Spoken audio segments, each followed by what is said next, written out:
تین عیب، تین نقائص، تین خامیاں اللہ نے ہر خاتون کے اندر رکھی ہیں۔ پہلی خامی ناقصۃ الدین، دین میں ناقص، ہر عورت دین میں ناقص۔ نمبر دو ناقصۃ العقل، عقل میں ناقص۔ نمبر تین ناقصۃ الحصل، حصول میں اور وراثت میں ناقص۔ میں تھوڑی تھوڑی وضاحت اس کی کرنا ضروری سمجھتا ہوں۔ ہر بیوی میں یہ تین عیب ضرور ہے۔ وہ دین میں ناقص ہوگی، کامل نہیں ہوگی، عقل میں ناقص ہوگی، کامل نہیں ہوگی، اور حصل میں، وراثت میں ناقص ہوگی، کامل نہیں ہوگی۔ کیسے؟ ہر مہینے میں مخصوص ایام ہوتے ہیں جو ہماری مائیں، بہنیں، بیٹیاں جن 6 7 8 دنوں میں، 9 10 دنوں میں مصلے سے دور رہتی ہیں۔ دین میں نقص آ گیا، تلاوت سے دور ہو گئی، مصلے سے دور ہو گئی، روزے سے دور ہو گئی، طواف سے دور ہو گئی، دین میں نقص آ گیا۔ نمبر دو ناقصۃ العقل، عقل میں بھی ناقص ہے۔ اگر بیویاں عقل میں ناقص نہ ہوتی، عقل میں کامل ہوتی، تو شریعت کبھی بھی ایک مرد کے مقابلے میں 2 بیویوں کی گواہی کو تعینات نہ ہوا۔ ایک مرد کے مقابلے میں کتنی عورتیں؟ 2۔ ناقصۃ العقل ہونے کا اشارہ۔ کیا خوب ہے۔ اور تیسرا ناقصۃ الحصل، ناقصۃ الوراثت۔ بیٹے کو ایک حصہ ملتا ہے، بیٹی کو آدھا، بیٹے کو پورا ملتا ہے، بیٹی کو آدھا ملتا ہے۔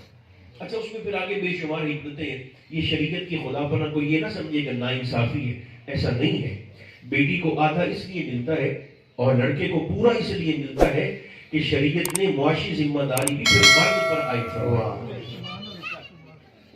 بل بھرنا بیوی کی ذمہ داری نہیں، ٹھیک؟ گھر کا راشن لے کے آنا یہ عورت کی ذمہ داری نہیں ہے، یہ مرد کی ذمہ داری ہے۔ لباس ہو، چھت ہو، کھانا ہو، پینا ہو، پہناوا ہو، یہ ساری ذمہ داریاں بھی، یہ سارے برڈنز بھی اللہ نے مرد پہ ڈالے ہیں، عورت پر نہیں ڈالے۔ عقل میں ناقص، ترکیب دیکھیں، دین میں ناقص، عقل میں ناقص، وراثت میں ناقص۔ اس میں کوئی شک نہیں، یہ ساری ہماری بیٹیاں ہیں، مائیں ہیں، بہنیں ہیں۔ مگر یاد رکھنا، جس میں نقص ہو، جس میں عیب ہو، جس میں خطا ہو، وہ میری اور آپ کی بیٹی ہو سکتی ہے، محمد رسول اللہ کی بیٹی نہیں ہو سکتی۔ نعرہ تکبیر، آیت کے نعرہ رسالت، سامنے بیٹھے مجھے دار کر کے آیت کے نعرہ حیدری، عزت خدا کی فاطمہ بنت نبی بطول تھی، پردہ نشین ہوتی تو یہ بھی رسول تھی۔ اچھا کے نعرہ حیدری۔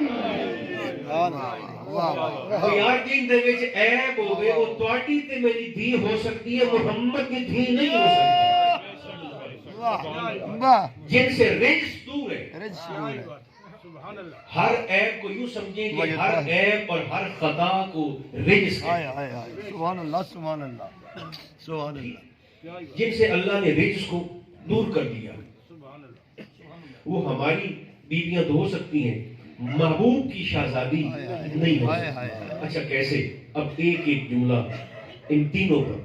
ہماری بیویاں دین میں ناقص، مگر شہزادی رسول کی عظمت یہ ہے اور دین میں کامل ہونا یہ ہے کہ ظہر کے وقت، ظہر کے وقت نہیں، سارے بولے ظہر کے وقت، پیشی لے لیں، ظہر کے وقت سیدہ کائنات کی مقدس گودی میں امام حسن تشریف لائے، کریم اہل بیت۔ آج بھی یہ روزی تنگ ہو جاوے تو امام حسن کے نام کا دسترخوان سجا، اللہ اتنی برکت دے گا کہ نسل سے نہیں سنبھالی جائے۔ کیا بات ہے، کیا بات ہے، جیو جیو بابا جی، جیو، سلامت رہو۔ دال چاول پکا کے تقسیم کر دو، منسوب امام حسن کے ساتھ۔ اتنی علی کی پاک کا سائن۔ ویسے آپ ایک دفعہ مردوں کی طرح کہہ سکتے ہیں سبحان اللہ۔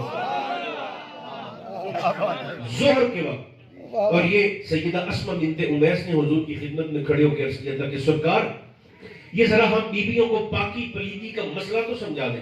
سرکار نے فرمایا اسما جس بیوی کے ہاں بچہ پیدا ہو, بچے کی پیدائش ہو, وہ 40 دن تک مصلے پر نہ آئے. اسما کے چہرے پاک پر حیرت کے آثار آئے اور کہنے لگی حضور آپ فرماتے ہیں کہ جس بیوی کا بچہ پیدا ہو وہ 40 دن مصلے سے دور ہٹ جائے. حضور میں نے ان آنکھوں سے دیکھا کہ ظہر کی نماز کے وقت آپ کی شہزادی کی گود میں امام حسن تشریف لائے اور عصر کی نماز بی بی نے اسی مصلے پہ کھڑے ہو کر ادا فرمائی ہے. یہ کیا ہے؟ سرکار نے سنجیدگی سے فرمایا اسما یہ مسئلہ تو نے عام بیویوں کے لیے پوچھا تھا یا میری زہرا کے لیے پوچھا؟ فرمایا یہ مسئلہ عام بیویوں کے لیے ہے.